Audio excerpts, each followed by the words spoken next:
We're a little more than halfway through the season now, and it's time for not a full-blown most improved player deep dive. We're going to do that a little bit later. Not this episode, but that's coming. Just be on the lookout for that episode. I'm going to try to get a guest for that. We're going to have some fun. But we did want to have like an earnest discussion about the most improved player award, especially for the new folks to our show. We have differing thoughts on how the award should be voted on and such. Steve, how do you generally view the most improved player award? Well, here's the thing. I think reflection is important in life. I think communication is important in life. And so we're going to test growth here today. So if you are a longtime listener to the podcast, if you are new, I will layer some context in to hopefully make this make sense. Perceive however you would like. That's fine. I went back this morning to my notes from 2022. And that was the beginning of this conversation and the feeling of, hey, this award really has changed. Y'all better not do this. Please don't do this. And so the award kind of flowed from, ooh, wow, our bad. Did not know you could do this, to, hey, you're good and you made a leap to more good. And we sure need to recognize that somewhere. So here you go. You're the most improved player. And I remember going back to 2022 and having a discussion with you and telling you I had a sinking feeling down the stretch that Ja Morant was going to win that award. Mm-hmm. And you know who won that award, Nekias? I believe it was Ja Morant. Ja Morant. Somewhere in my phone is a clip of my reaction when you told me you had Ja Morant as your most improved player. We don't have to play that right now, because okay. I think bonding and healing is important. I understand and recognize that it's not easy to make the jump from 20 a night to 27 a night. I think Tyrese Maxey also echoed the same thing. It's not easy to bring the same level of consistency. I think it just opens the door for a very specific set of names that are already established and good to just kind of dominate the top. And I think it takes away from some of the other leaps that might not have that specific volume, but are still important.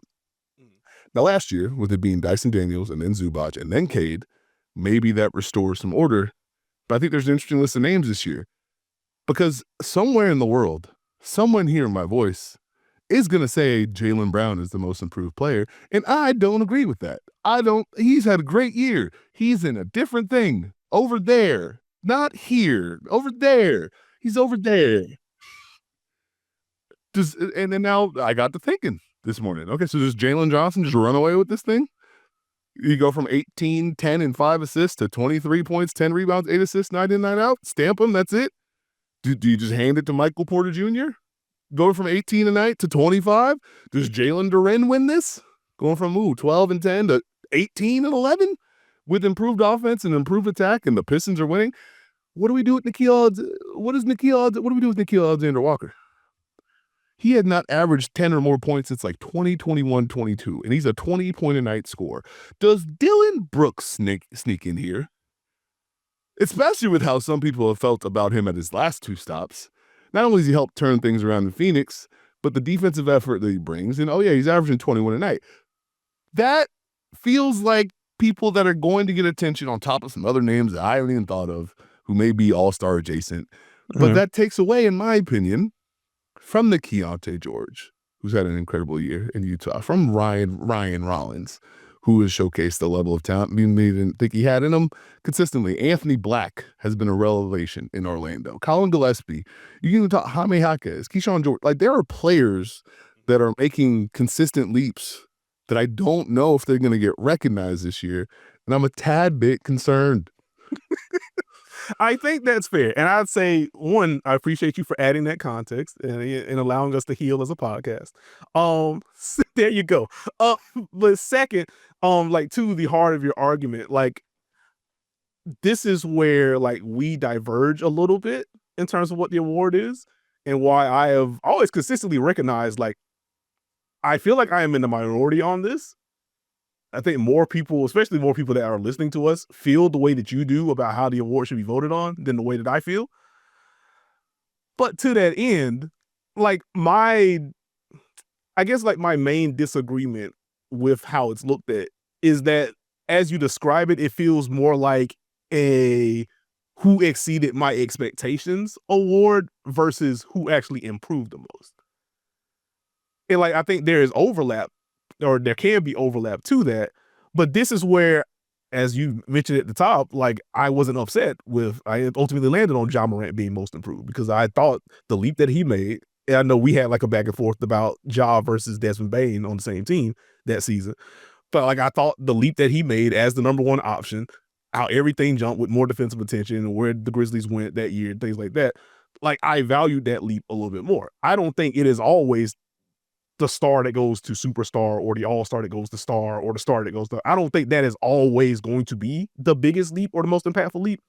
I try to view the award as literally as possible for me. And I say this as someone that doesn't have an official ballot, but it's how much did you improve? How much did you get better? And I don't immediately eliminate good players from that. And I say that not, again, like not trying to throw shade or anything like that, but like I think that's where our main disagreement is. As you mentioned, Jaylen Brown as an example, I don't immediately disqualify him because he's an all-star level player. If he's made a leap, he's made a leap. And for me, my conversation as I try to parse through my list is, did Jaylen Brown improve more than Nickeil Alexander-Walker or improve more than Kyle Gillespie? I may land on one of those two improving more, but like I don't immediately just take him out because he's good. And like that part has always kind of bothered me about the conversation. And so like I think that's where our main split comes in. And so as you've mentioned some names, I have 4 categories of players. And you've stepped on a bunch of them already. So I'm glad that we are mostly in lockstep. And so the categories that I have. What are these categories? It's just 4 different types of most improved places. Or most improved cases, excuse me. Okay, let's do it. Okay, so I have like the star cases bit, which is, you know, the starter that leaps to all-star or all-star to star, those kind of things. So you already mentioned Jaylen Brown. You mentioned Jalen Johnson. You mentioned Jalen Duren. You mentioned Michael Porter Jr. You mentioned Keontae George, who I have in this category.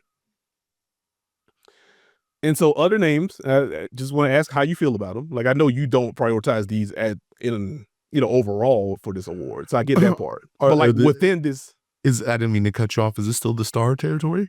Yeah. Okay. So still in star territory. Is it fair to include them in the star territory? Not asking you to say they should win the award.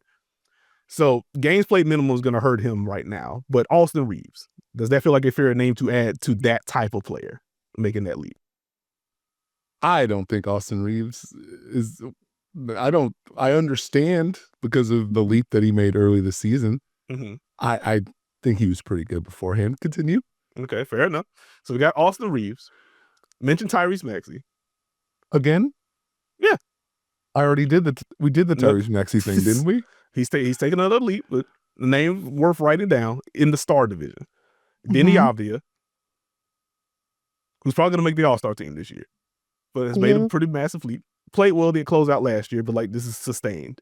He's been very good, very impactful. You mentioned Keontae George already.